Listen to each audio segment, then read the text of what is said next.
안녕하십니까. 우선 장영승 대표님, 박원순 다큐 제작위원회 공동대표로 오셨는데 문재인 정부 시절에 이제 서울산업진흥원 대표 지내셨고, 안녕하십니까? 네, 오랜만에 뵙습니다. 예. 김대현 감독님, 뭐 다큐나 극영화 두루 하셨고, 손병관 오마이뉴스 기자, 안녕하십니까? 안녕하세요. 비극의 탄생 저자이시고, 권윤지 작가, 미술 작가이자 페미니즘 연구가이시고, 안녕하십니까? 안녕하십니까? 자, 이렇게 네 분을 모셨는데, 이 네 분이 박원순 다큐가 꼭 필요하다라고 하시는 분들이에요. 박원순 다큐가 왜 꼭 필요하다고 생각하는지 네 분의 얘기를 각각 들어봐야 되겠다. 왜냐하면 박원순 하면 요즘 MZ세대, 특히 여성들에게는 이미 성추문 공직자로 결론이 나 있어요. 지금 40, 50대 기억하는 박원순과 달라요. 완전히. 그리고 진보 진영에는 피해가고 싶은 주제가 됐잖아요. 보수 진영에게는 더할 나위 없는 소재가 됐고. 그래서 박원순 다큐를 굳이 만들겠다고 하면 공개적으로 나서서 도와준 사람이 없어, 이제. 2차 가해라는 주장도 하고 있고, 석연치 않은 지점이 있어라고 생각하는 분들도 거론을 하기 힘든 주제가 됐어요. 그래서 펀딩을 하려고 해도 안 되죠. 네, 안 되고 있습니다. 예. 먼저 이 비극의 탄생이라는 이 책이 출발인 것 같으니까, 손명관 기자님, 이 책을 쓰신 이유, 거기서부터. 네, 짧은 버전을 하겠습니다. 네. 원래 시작은 사실 박원순 시장의 성추행 처음에 기자회견을 했을 때 저는 그걸 믿는 편이었어요. 서울시청의 직원들이 이 사건은 은폐 방조 복인하는데 가담을 했다는 얘기 듣고 저는 사실 이 나쁜 놈들은 내가 잡아야겠다. 처음 접근은. 예, 다 경찰 조사를 받고 이제 무혐의를 받았었는데 원래 출발은 어쨌든 이런 일이 어떻게 대명천지에 서울시에 있을 수 있는가. 그걸 사실 취재하려고 했는데, 탐사 취재를. 한 6개월 정도 취재를 해가지고 저의 결론은 정반대입니다.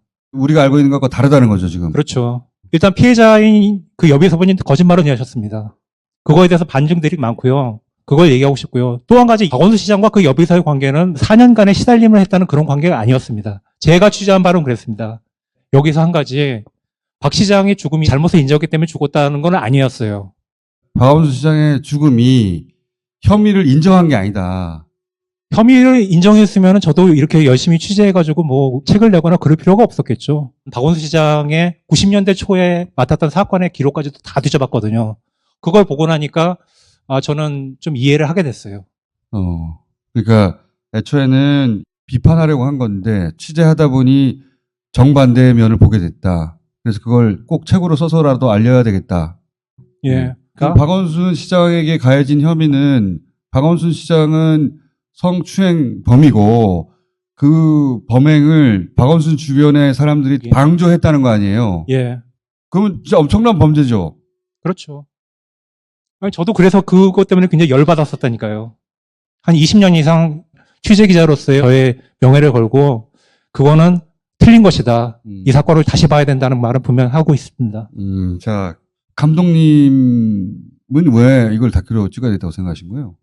저보다 더 영향력이 있고 더 잘 만들 수 있는 누군가가 이 사건을 좀 다루고 있지 않을까라고 이제 생각을 했었는데, 뭐 이제나 저제나 기다려도 전혀 이제 그런 얘기가 없었고, 마침 이제 손명관 기자의 비극의 탄생이라는 책을 보고 다큐멘터리를 만들어야 되겠다고 생각을 했고, 이제 그래도 시작을 했습니다.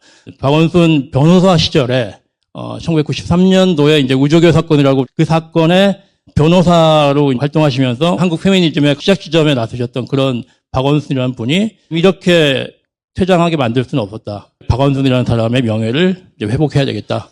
그 감독님도 손명관 기자의 책 내용에 힘입은 바가 있는 거네요. 네, 그렇습니다. 의구심을 네네. 갖고 있다가 네, 그렇습니다. 이 책 내용을 보고 이 정도라면 내가 영화로 만들어야 되겠다. 예, 그렇습니다. 네.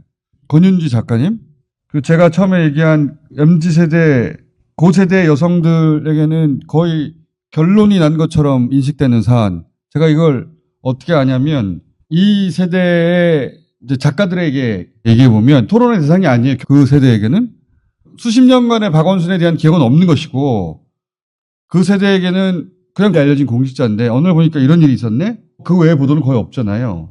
대화로 해결될 문제가 아니구나. 제가 받은 인상은 그랬어요. 근데 본인은 그 세대신 것 같은데 어떻게 이 다큐가 꼭 필요하다고 생각하시게 된 거예요?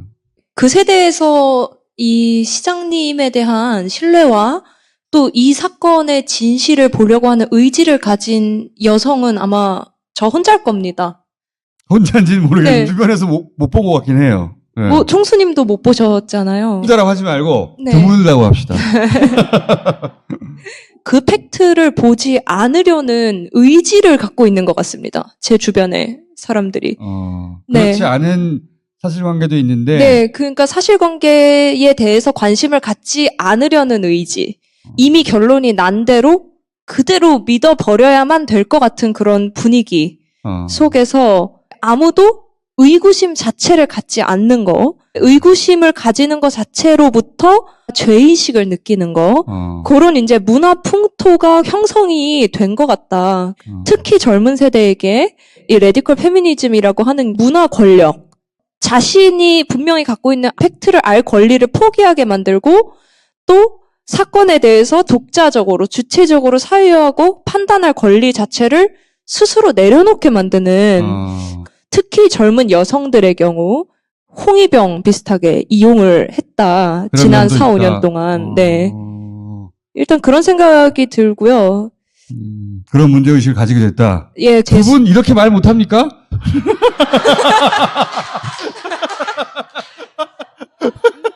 사회의 선배님께서 하신 얘기인데 악마는 구호만에 있고 천사는 디테일에 있다. 여성의 인권을 높여야 된다. 사회 곳곳에서 보이지 않게 저질러지는 폭력들을 개선해 나가야 된다.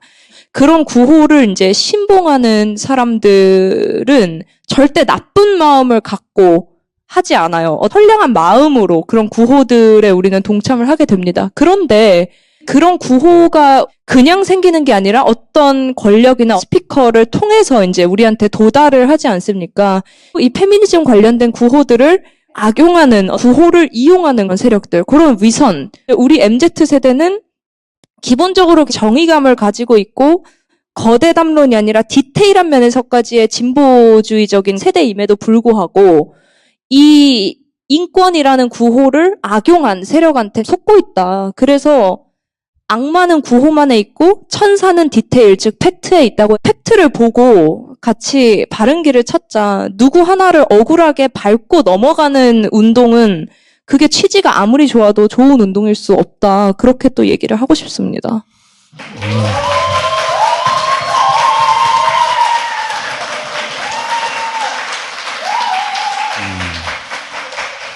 나머지 세 분은 들어가셔도 될 것 같아요. 대현 대표님은 이제 IT 전문가시고 문재인 정부 시절에 진흥원 대표도 하셨고 근데 어느 날 갑자기 왜 박원순 다큐를 꼭 만들어야 되겠다라고 하는 위원회의 대표가 스스로 되신 거예요. 하나는 저로서는 인간적인 어떤 도리를 지켜야겠다라는 게 일단은 우선이었고요.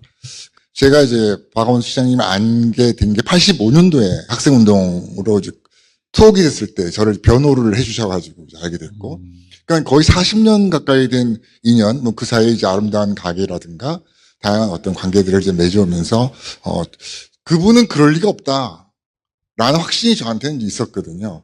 그래서 최소한의 인간적인 도리를 지켜야겠다라는 거였고요. 두 번째는 아까 총수님 말씀하셨듯이 이미 결론이 나 있거든요. 박원순 시장님의 죽음의 실제 진실을 다가갈 수 있는 방법이 이거밖에 없다고 판단한 거예요. 제가 할 수 있는 유일한 방법이다. 제가 최근에 접한 어떤 그 판결문에 나오는 문구인데, 성추행이나 성폭력 사건 때 성인지 감수성이 대단히 중요하다. 과거에는 그런 성범죄에 있어서 피해자 중심주의나 이런 게 제대로 지켜지지 않아가지고 피해자들이 큰 불이익을 당했죠. 그 권리를 제대로 지켜내지 못했죠. 그래서 성인지 감수성 대단히 중요한데 한 문장이 더 있어요. 하지만 불쾌한 감정을 느낀 모든 행위가 다 성폭력이 될 수는 없다. 불쾌하다고 그거를 법적 폭력으로 정해버리면 감정이 권리가 되는 거 아니에요.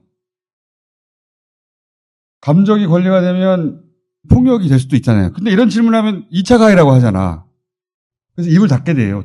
근데 이제 박원순 시장이라는 소재는 이런 질문을 할 수 없기 때문에 석연치 않은 점이 있는 것 같다라고 생각하더라도 끝나버린 거잖아요. 근데 여기 계신 내부는 아니다라는 그런 기록을 꼭 남기긴 해야 되겠다 생각하시는 거죠. 네, 그렇습니다. 저희가 이제 주위 분들의 후원으로 제작은 했어요. 거의 이제 막바지 작업에 와 있고, 보통 영화 제작을 하면 후반 작업이라는 게 있고, 배급을 해서 홍보를 하고 있는데, 그 비용이 듭니다. 제작까지는 제작 거의 끝났습니다. 자체적으로 이제 해결했는데, 네네네. 마지막에 후반 작업을 해야 되는데, 네네네. 그거는 크라우드 펀딩으로 원래 할 계획이었거든요. 계획이었는데, 크라우드 펀딩 업체들이 안 받아주죠. 갑자기 입장이 바뀌었어요. 크라우드 펀딩 업체 몇 군데 가봤는데, 노하죠. 처음에는 오케이 했다가 다시 뒤바뀐 사례입니다. 일단 근처에 가기가 싫은 거죠. 굳이 아까 총수님 말씀대로 왜 이 리스크를 우리가 안아야지? 자, 근데 이 다큐가 이제 거의 다 후반 작업까지 왔다고 하니 마무리 한데 같이 가달라 이거잖아요. 네, 그렇습니다. 그러면 그렇게 생각하시는 분들은 어떻게 해야 되는 거예요? 저희가 이미 단체, 돈을 합법적으로 받을 수 있는 단체를 만들었고 그 단체 회원을 모집하는 형태로 돈을 모아서 후반 작업을 마무리 짓고 배급까지 할 계획으로 됐습니다. 회원이 되는 방법으로 후원하는 거잖아요. 네, 그렇습니다. 회원이 되는 방법은 어떻게 하는 거예요? 이름을 박원순을 믿는 사람들이라고 정했습니다. 그렇게 굳이 이름을 정한 이유는 박원순을 기억하는 사람들. 기억이라는 어떤 좀 수동적인 입장보다도 지금 같은 상황에서는 보다 적극적으로 박원순을 믿어야겠다. 그리고 저희라도 모여서 이 다큐멘터리를 끝내봐야겠다. 이렇게 정함으로 해서 범위는 더 좁아질 수도 있는데. 그렇죠. 적극적으로 이렇게 하자. 네. 그렇게 해야만이 이 다큐멘터리가 완성이 될 수 있을 거라고 생각을 했던 겁니다. 접속할 수 있는 주소를 알려주세요. 유튜브는 트러스트 원순, 홈페이지도 trust원순.com으로 들어오시면 링크들이 보일 겁니다. 그러니까 유튜브에서는 이 주소를 치면 거기서 이제 어떻게 돌아가는지 사정을 설명해 줄 것이고, 그 다음에 trust원순.com에 접속하면 거기에 또 후원 방법이 설명이 되어 있을 것이다. 네. 그래서 이 다큐가 꼭 필요하다고 생각하시는 분들 좀 도와달라. 네, 그렇습니다. 마지막에 좀 힘이 붙인다.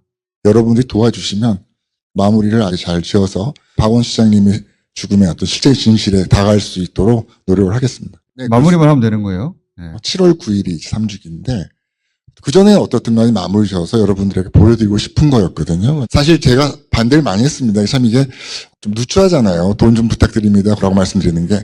하지만 지금 그런 걸 가릴 때가 아니고 마무리 지어야겠다 싶어서 좀 사실 창피한 걸 무릅쓰고 여러분들에게 말씀드리러 나오게 됐습니다. 알겠습니다. 자, 오늘 여기까지 할 텐데, 권윤지 작가님은 저희가 따로 가끔 모실게요. 나머지 세 분은 다시 부르긴 힘들 것 같네요. 자, 오늘 여기까지 하겠습니다. 감사합니다.